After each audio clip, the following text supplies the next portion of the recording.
Hello everyone sa Butuano, dahil sa Butuan, Caraga.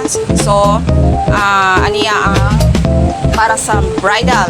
So, kani siya nga type na dress is a ball gown. Tanawa guys.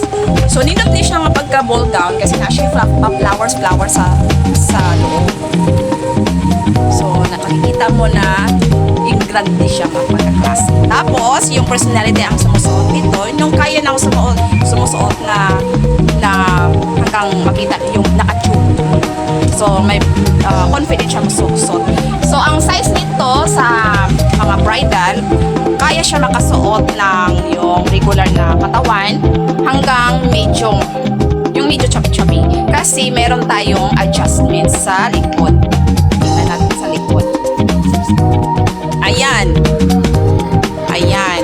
So, makikita mo may adjustment din sa likod. So, kahit chubby ka pa, pwede natin, kaya niya masuot sa ganito.